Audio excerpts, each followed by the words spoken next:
Hey, welcome back, folks. Welcome to another episode of the Origins of the First World War. Johnny the Historian here, where we're talking about nationalism. Alright, one of those things that we just don't really understand, or it's so blemished in our society, not really blemished, but integrated, that we take it for granted and don't realize what it is. Where it was integrated into us by the education system, by the media systems out there, and even by and bestowed upon our communities, our parents, and our families. Okay? Nationalism. Very, very powerful. We see it in the works in the world today. It's almost like COVID. It was here to stay after the French Revolution, as you recall. The last episode, we talked about the July Revolution that took place in France. And we also talked about the Belgian Revolution that took place in Belgium to overthrow the Dutch authority and the Dutch rule over the Belgian people. Now we're going to hop. That took place two neighborly countries in Western Europe. A few things happened also within the confines, which we'll get to later on, that actually takes place during this time within Central Europe. But we're going to go, just to spice it up, and something I like to talk about, is how nationalism affected Eastern Europe. Alright? The major powers of Eastern Europe, which were pretty much three dominant empires: the Prussian, the Russian, and the Austrian. Eventually, in 1867, the Austrian-Hungarian Empire, okay, takes place. So, and you can also say the Ottoman Empire. So the four empires that dominated pretty much Eastern Europe. So the Balkans, Scandinavia, Eastern Europe, and even into Central Europe, okay? Now, as you remember what nationalism is, it's a cancer. Alright? It is a disease. It's a virus. It's pretty much leprosy to an empire. It'll start losing chunks of its land, just like it started happening with the Ottomans, right? The sick man of Europe could not overwhelm or healthy enough to overcome such of a cancer-causing agent, all right? Now, Russia, a little bit more healthier, but nationalism infiltrates to its borders, especially to its subjects. Well, not to the Russian people themselves, which they do happen, which we remember the Decembrist revolt in 1825, right? The first day that actually Nicholas I becomes Tsar of Russia, okay? Anyway, we're going to talk about the Polish or the November Uprising. It was also called the Cadet Revolution. Little interesting on that one. Weird name, alright? Now, this was because this really stemmed. See, by 1830 to 1831 is the November Uprising, alright? Or the Polish Rebellion, or the Cadet Revolution. Remember, we never discussed this, but the partition of Poland, the three partitions of Poland, which is one of the greatest things this is interesting history, okay? Pretty much in 1830, Poland didn't it ceased to exist as a country. It didn't exist. It was a nice, juicy pie, alright, in 1772, alright? In August 1772 was the first partition. So Prussia, Russia, and Austria carve up a little bit of Poland for themselves. Now, the reasons why, the history into it, love to get into it, but we're just going to talk about this part. All right? That's a whole series of episodes. Each partition it's fascinating history. You think an opera inspired? Well, that's actually pretty cool, right? An opera inspired a revolution, and people came out the door, not over high ticket prices, over the fact of, yeah, all right. Now, at this time, nationalism spread across Europe, like, gonorrhea was getting spread at the Woodstock Fest, okay? or, chlamydia that's just rapid all over New Brunswick, like, okay, or all over the country due to whatever events, right? It spread like wildfire. And the next petition, which was in 1793, which that happened in January 1793, mostly between Prussia and Russia, okay? Mostly between them, okay? And then finally, in October 1795, was the final and third Polish partition. After that point, Poland ceased to exist from the map until 1815, all right, after the Congress of Vienna. And Napoleon made the Duchy of Warsaw. It was basically Poland, and it ceased to exist again because it went back to the same borders before Napoleon. Now, Russia and the Poles. This is where you're going to learn a little bit of history about Russia and Poland. And this really sets the stage up for later on when it comes down to a lot of things. Okay? It really, really sets the stage for the First World War and how everything actually turns out to be, really. Okay? So, alright. So, now this was a major rebellion, okay? This was foreign powers. Way different than what happened in France, which was internal, and a little bit different than what happened in Belgium, which there was powers, but they wanted to overthrow. But it goes to the extreme in the November Uprising, which starts in November 1830, right? So, this is a foreshadowing of what's to come. Now, Tsar Nicholas I was diehard against liberal reforms. Diehard against the ideals of the French Revolution. It was not going to happen. It didn't want to get seated anywhere in the Russian Empire. The Romanovs had nothing wanted to do with it. Nicholas especially, and the Duma of the Russian Empire didn't want nothing to do with it because they seen what happened when this crap happens. Now, this is months after Belgium. You have a wave of inspiration going right across Europe, right? And you got to thank the French in July, the revolution, okay? Everybody, that, remember, set the stage, set the example that this can be accomplished. This can be done, right? And they did it quickly before they forgot. Yeah, we got to get this out of the way before we forget that actually was a success, before we forget our history. All right? Now, this was a major armed rebellion by the Poles against their overlords, the Russian Empire. Okay? And it was mostly over the partitions of Poland because Poland didn't exist anymore. It was owned with Austria. Parts of it was owned by Austria, Prussia, and the rest by Russia. They carved it up after this point. All right? Catherine was the last to do this. They got rid of a thorn in each other's sides. Poland ceased to exist, right? By 1830. And it's kind of, not good, right? Now, to go against this, so they stand up. Now, this is where Russia's like, there's going to be some repercussions here.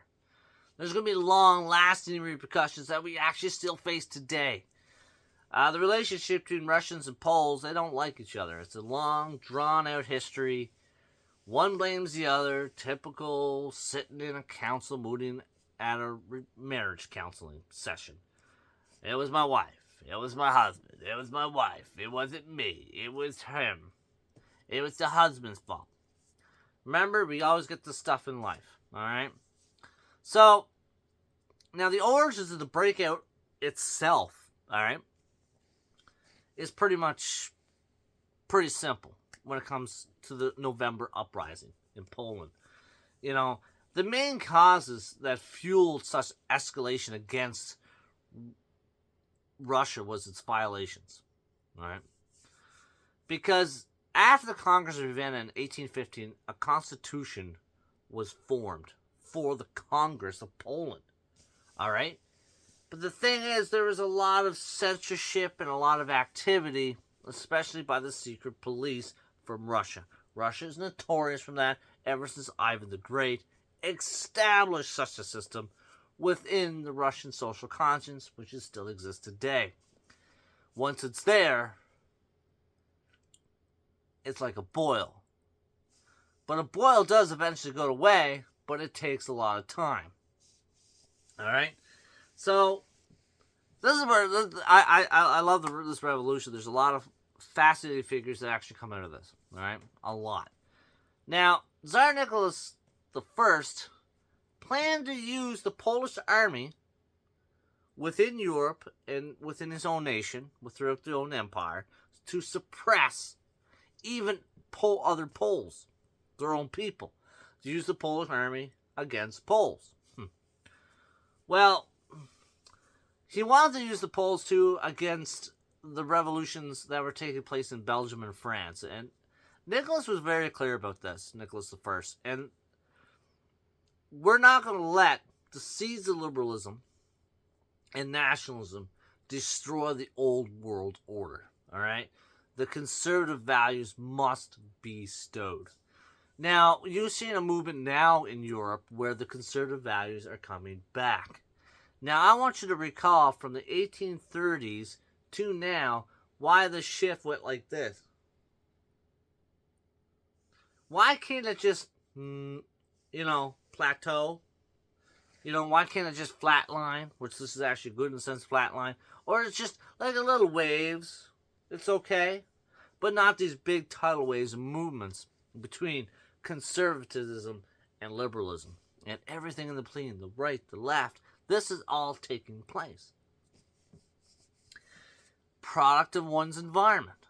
Now the environment is a little bit different today, but the principles are still the same as they were 200 years ago. So you just change it, all right?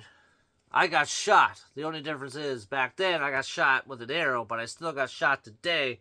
The only difference is what I got shot with. A bullet, right? Same kind of still puncture in society, right? Now, this is November the 29th, 1830. All right, the November Night it's called in a lot of Polish history and Russian history. Okay, now this is why it's also called the Cadet Revolution, because a group of young cadets. All right, so when you take your kids off to cadets, just remember this.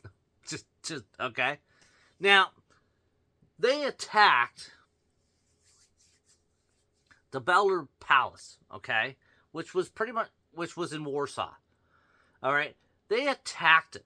All right, they captured pretty much Grand Duke Constantine Pavlovich at the time and kicked the Russians out of Warsaw. All right, the cadets.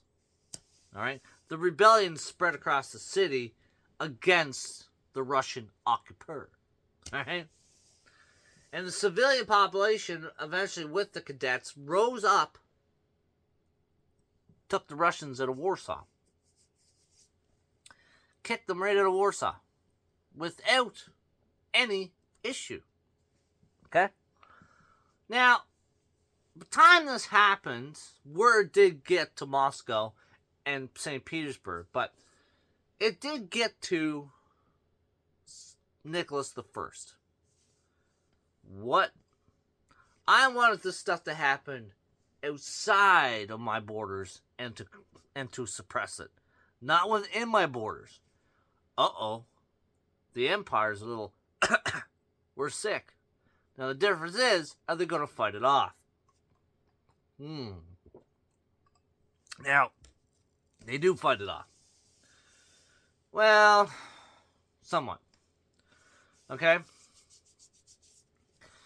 Now, the thing is, the Polish Saddam firmly deposed the Russian Tsar, okay? Firmly opposed and became king of Poland, all right, in January 1831. Expelled. We have a king. The Polish put a king in. They were like, this guy is our king, okay?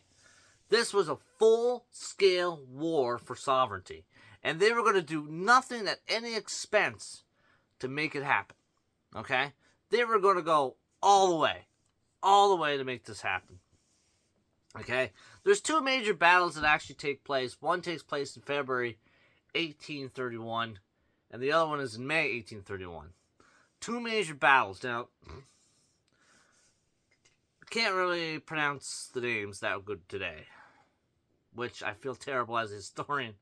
But anyway, not feeling too well to go Polish on you. Anyway, but these were very crucial. Okay, now the first battle was of the uprising. Polish forces actually halted a major Russian advance.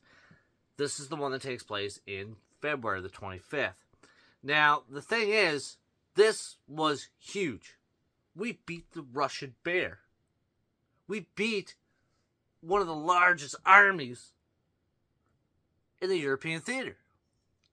Very inspirational until May the 26th, 1813. This was a massive, crucial defeat by the Polish standards. They lost. They lost on the battlefield. This weakened their momentum by May. Alright, thousands of Poles have perished in both battles, but the second battle was a Russian victory. The first battle was a Polish victory. And this is pretty much down to, this is a full-scale war of nationalism. Alright? They wanted everything possible by violence to overthrow the Russian Empire. It was full-blown war. Alright? This is one of the things with nationalism when it comes to war. Alright? You know. So, as this was going on, there's this massive foreign reaction. People are keeping an eye on what's going on there. Same what happened in France and Belgium. People are keeping an eye, and other empires and nations are keeping an eye. Regardless if you're on the conservative side or if you're on the liberal side. Everybody's keeping an eye, alright? Now, this spread, well, sympathy in the Western Europe. Widespread sympathy and support for the Polish people. And to grab their own nation. It's kind of funny today, the Kurds in the Middle East never got their own nation, but there's actually a little bit of public sympathy that the Kurds should have Kurdistan, a country established in the Middle East at the cost of Iraq, Turkey, and Syria. Don't hear any of that today, but it's a lost cause, isn't it now? People didn't feel like they were fighting in the Iraqi war or nothing like that. Or the Syrian Civil War in our modern times. Same thing. But the difference is they had a lot of sympathy, but they didn't really want to do anything. Public sympathy is great. It can also affect the rules and the laws and the feelings and the decisions of the upper government. But 1830s, not getting there yet. Alright? They're not really going to go right off the get-go. Alright? Even the U.S. was sympathetic of what was going on in Poland. It was in the newspapers. Alright? Edgar Allan Poe supported the Polish uprising. Alright? In his writings, not in his poetry, but he pretty much supported the Poles in his memoirs and things of that nature. Little interesting trivial fact. Now, I actually learned that in history class as much as English class back in the day, right? Now, by September 1831 was not the fall of Sargon. Basically what it was the fall of Warsaw. And the Russian forces pretty much under one of the good generals at the time, Ivan Pavlovich, stormed into Warsaw, broke through the western defenses, and seized the city back into Russian hands. Alright? From the original cadets that established the revolution and the revolt that happened in Warsaw. It was back again under Russian control. Now, and eventually the city just surrendered back to the Russians. They're like, had enough bloodshed, we'll try through violence. The thing is, you think the rest. Now, the conservatives learned a lot from this. Remember the French, what they accomplished. All right? They were inspirational. They could overthrow their government. They could overthrow and put back in a monarchy. The liberal nationalism was really a huge victory. Now, same thing in Poland, which inspired Poland, inspired a few things in Germany, where they do establish parliamentary reform on the road pretty much to unification. The first steps, which in time we'll talk about that. Now, so what was great about it, okay, so all this took place and everything like that. Now, the great thing is the organic statute of 1832 that comes out of this. Because this is when Nicholas and Russia abolishes Polish autonomy.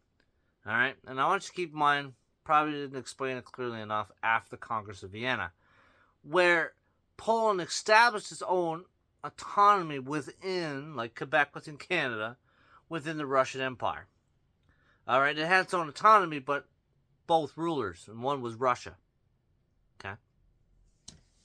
One was Russia. Now, the university, with the organic statute in 1832, the University of Warsaw was closed. Many universities throughout the Polish land were closed, and schools. This was the beginning of Russification. A lot of Polish language and culture was starting to get eliminated as a result, because the Russians were really cracking down. Every action has a reaction. This is what the Russians do. And this really sets the stage of what present-day relationships between the Poles and Russians. You know, that's why you have Polish leader right now in Poland be like, yeah, bring on the Russians. We're good now. We're good. 200 years later, we built their forces. We're good. We're good. You know, if they want to invade us, let them give them a try, okay? Because they still remember what happened back in this time. Because of that nationalistic pride. And one thing with nationalism, it brings up history, not as lessons, but as weapons. Or being used as weapons to muster people's behavioral consciousness as a nation, okay? Now, what I think the political economy, or the political autonomy of Poland is eventually decreased. It's just totally controlled 100% after that statute in 1832. All right? The organic, okay? The organic. So, I know.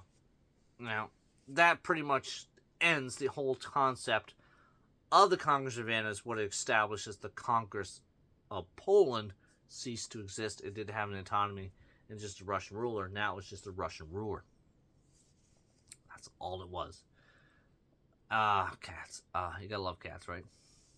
So then when this happened, and after 1932, what Russia actually decides to do is put a vast network of secret police and spies throughout the Polish countryside within the Russian Empire. A lot of people get arrested over time, jailed, forced labor, executed, tortured, and killed. Even during the process of Russification. This sets really the standards of everything that starts to happen. Now, all this starts to happen, so we're going to take care of that. My kitties.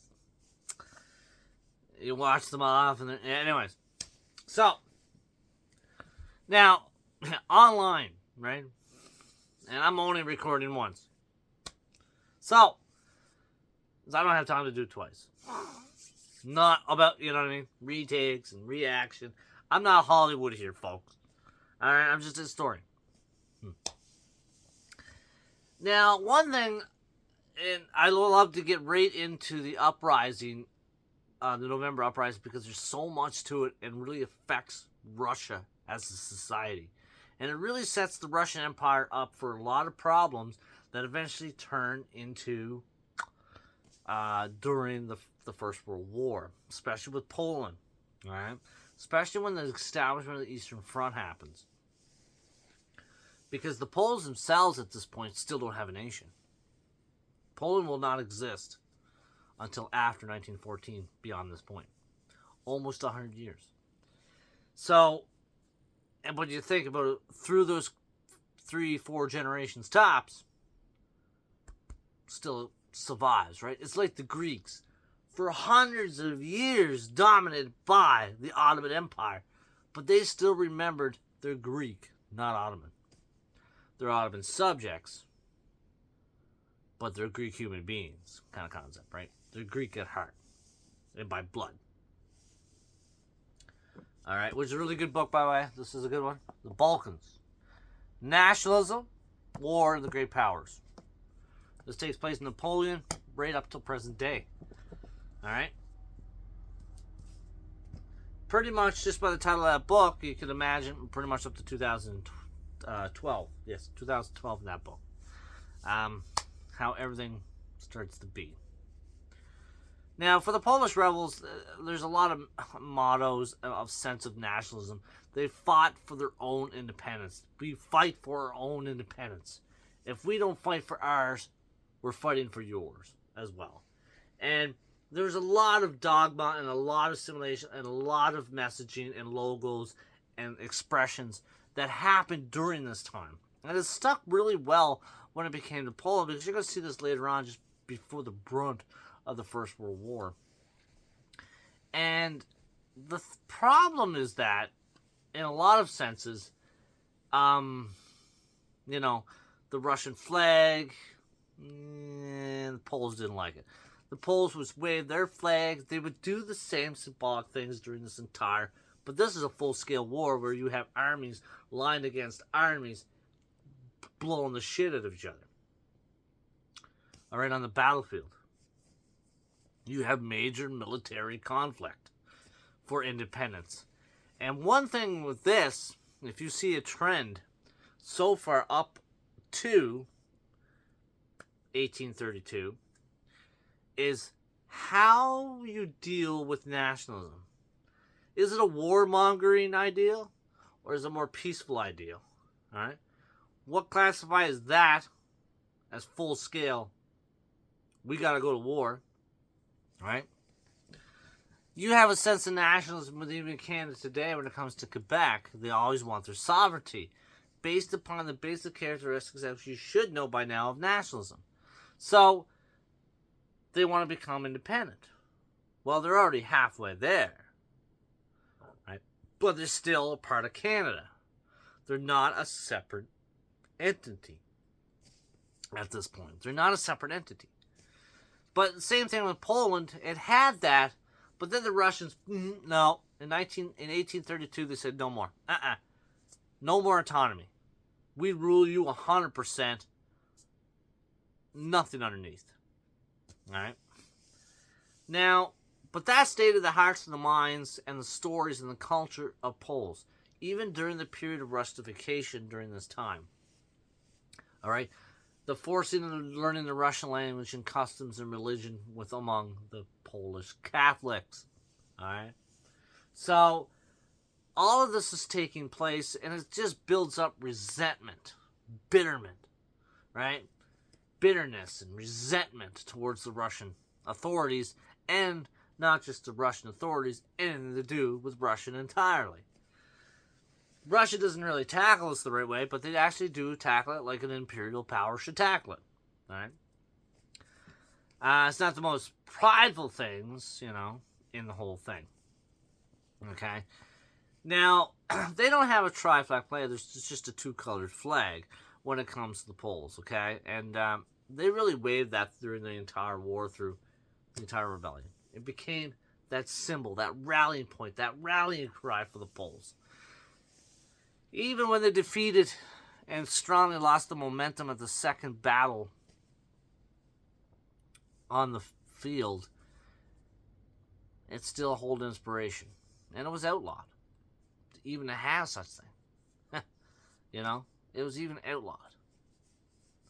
One of the greatest mottos of nationalism coming out of Poland was, for our freedom, and yours. A little different twist. Yeah, for our freedom and yours. And it's something, yeah, that was actually a question one time on an exam, but for our freedom and yours. What's Poland trying to do here? Now, that's within an empire. It's going to inspire other ethnic groups and peoples through the Russian Empire, be like, and ours. They're doing it for us. We can do this too. It gives you that inspiration as much as to the rest of the empires of Europe and to the rest of the world. We're fighting for our freedom, but we're also fighting for yours. And it also goes to the Brits and the French governments and anybody else, not just at the common grassroots level, all the way through, because, yeah, they're putting a thorn in Russia's side. Okay? Russia at this time was the old, and as much as Nicholas I, is the defender of monarchical government. Absolutism. The old, traditional, conservative values of Europe before the French Revolution. They are the counter-revolution. And Russia becomes the center and the spearhead, all right, of the entire conservative movement and the pushback against those ideals in Europe. They are the top dog. During the 1830s, they sent armies to crush, right, in time. They crush, right? And pretty much up to, let's say, I don't know, 1853. Ring a bell? We'll get there eventually. Okay. So, this is what happens. Russia, pretty much, in those 40 years, is a superpower in Europe. They are the bear. Fear the claw. Feel that paw, the Russian bear, smack a libtard. This is how it was started to come to be. But this is actually when liberalism was actually good, not as inbred as today. So, it has its, Now, because a lot of those things that actually came out of during the November uprising, actually, you see a lot of it during the First World War. They're the Polish people that fight against. Some actually fight against Germany. A lot don't fight. But the ones that fight against Russia on the Prussian side. And they put this slogan. They inspire their own allies in the trenches and on the fields, right? It's pretty interesting how that turns out to be. And because of that inspiration, remember Wilson's 14 points. The 13th point in Wilson's 14 points, after the war ended, was the establishment of Poland as a nation. Because they still remembered and had that sympathy from 1830 in the November uprising. People were rooting. Remember, even, like I mentioned, look it up. Even Edgar Allan Poe was feeling that Polish inspiration, It wasn't like today where you have the Palestinians in the streets of Canada, free Palestine. We learned from the past that this is never the greatest thing to go through. But anyway, we're not going to get into that. We're not. Alright? Now, modern Poland celebrates, really easy date to remember, is because of the November Revolution. This is how it's all linked to today. Alright? It's November the 11th.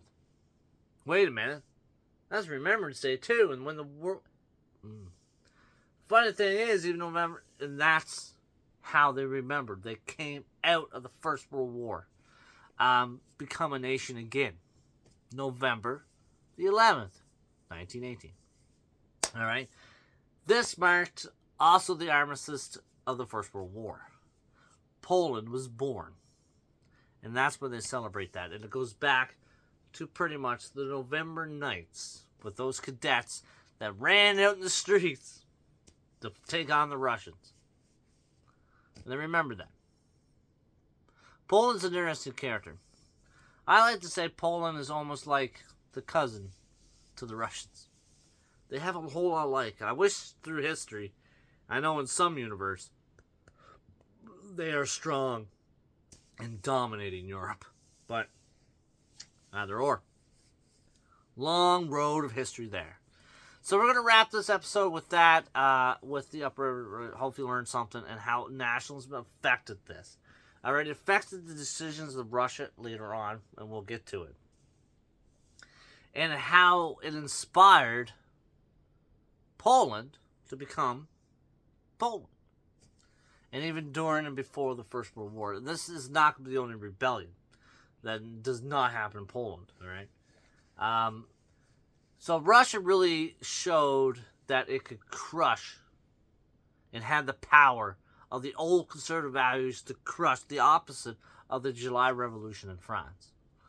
Crush the liberal and nationalistic movements. So by this point, the scoreboard is 1-1. Alright? Where's it going to go? If you were a writer, historian, pretty much in the 1830s, you had nowhere this was going to go. This seemed like this was the future, but it's still losing. Right? How long is this going to take to switch one side or the other, for the other side to sit down and the other one to finally stand up in the pulpit? Right? Who's going to take silver and who's going to take gold? Right? And bronze, well, bronze is still sitting there like, doesn't matter, man. On the third petition. Third petition, 1895. Wrong, 1795, right? Keep that in mind.